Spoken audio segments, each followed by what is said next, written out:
অনেক গুরুত্বপূর্ণ স্থানীয় ভাইরাও আজকে এখানে এসেছেন, বোনেরাও এসেছেন।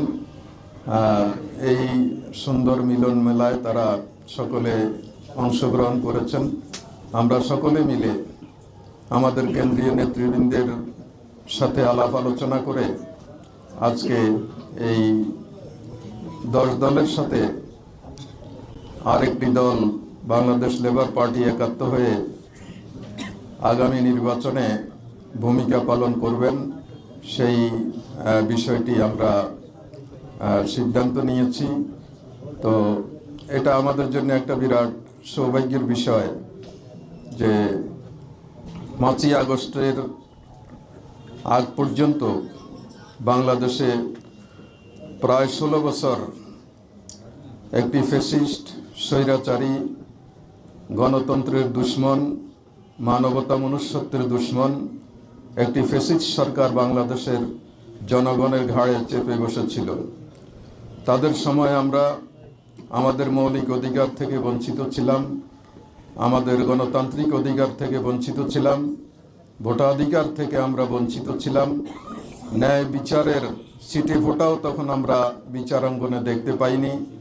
দেশের অর্থ লুট করা হয়েছে, অর্থ পাচার করা হয়েছে, বিদেশে বেগম পাড়া তৈরি করা হয়েছে, দেশের মানুষের উপরে খুন, গুম, হত্যা, হামলা, মামলা এগুলো চাপিয়ে দিয়ে গোটা বাংলাদেশটাকে একটা কারাগারে জুলুমের আখড়াখানায় পরিণত করা হয়েছিল। বাংলাদেশের জনগণ এই দুর্বিষহ জীবন থেকে রক্ষা পাওয়ার জন্যে জুলাই 24-এ তারা রাজপথে নেমে আসে। সেই আন্দোলনটি প্রথমে ছাত্রদের ছিল, এরপরে এই আন্দোলনে সর্বস্তরের গণমানুষ ঐক্যবদ্ধ হয়ে রাজপথে নেমে আসে এবং বাংলাদেশকে বৈষম্য মুক্ত করার জন্যে, বাংলাদেশকে ন্যায় ইনসাফ ভিত্তিক দেশ হিসাবে গড়ে তোলার জন্যে, এই দেশের স্বাধীনতার সার্বভৌমত্বকে বিশ্বের দরবারে আরও ঊর্ধ্বে তুলে ধরার জন্যে এবং দেশের জনগণের বঞ্চনা দূর করার জন্যে সর্বস্তরের জনগণ 5ই আগস্ট একটি নজিরবিহীন গণ অভ্যুত্থানের মাধ্যমে এই দেশকে স্বৈরাচার থেকে, আধিপত্যবাদী শক্তির হাত থেকে রক্ষা করে। এরপর থেকে আমরা বর্তমান সময় পর্যন্ত দেশকে গড়ার জন্যে প্রত্যেকে তার নিজ নিজ অবস্থান থেকে অর্থবহ ভূমিকা পালন করেছেন, গুরুত্বপূর্ণ ভূমিকা পালন করেছেন। আমরা জুলাই আন্দোলনের সকল অংশীজনদেরকে আমরা আন্তরিক ধন্যবাদ জানাই। জুলাই আন্দোলনে প্রায় 2000-এর উপরে আমাদের তরুণ, যুবক, ছাত্র, শ্রমিক, মেহনতি মানুষ জীবন দিয়েছে।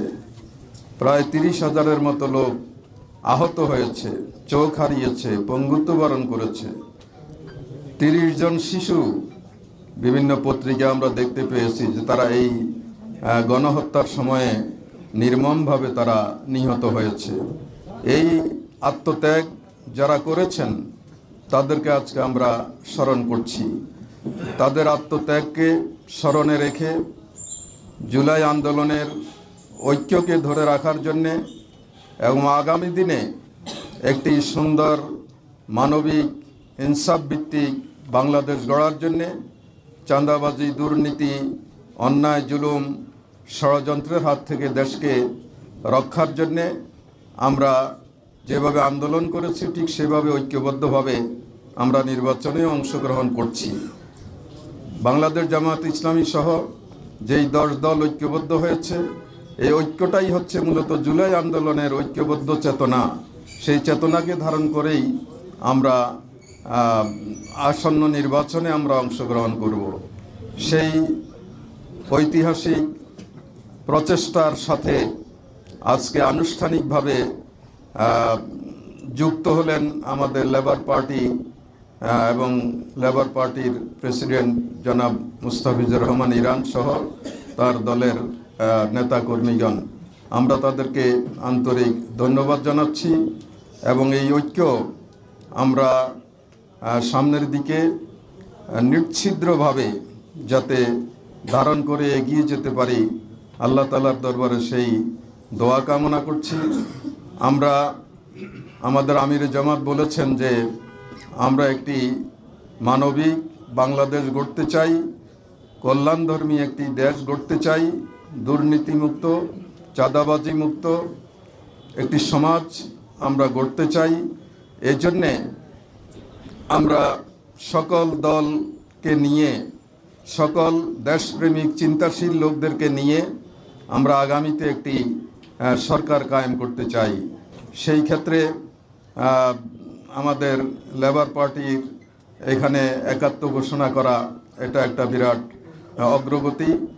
এই ধরনের আরও যত দেশপ্রেমিক আধিপত্যবাদ বিরোধী শক্তি আছে, দল আছে, ব্যক্তি আছে, আমরা সকলকে সাথে নিয়েই ইনশাল্লাহ এগুতে চাই। তো আজকে লেবার পার্টির যোগদানের মধ্য দিয়ে মূলত এখন থেকে আমাদের এই জোটটি 11 দলীয় জোটে পরিণত হলো। ইনশাল্লাহ এই 11 দল সব ধরনের দলীয় মতপার্থক্য নিজ নিজ জায়গায় রেখে জাতির স্বার্থে, জনগণের স্বার্থে আমরা ঐক্যবদ্ধভাবে এগিয়ে যাব।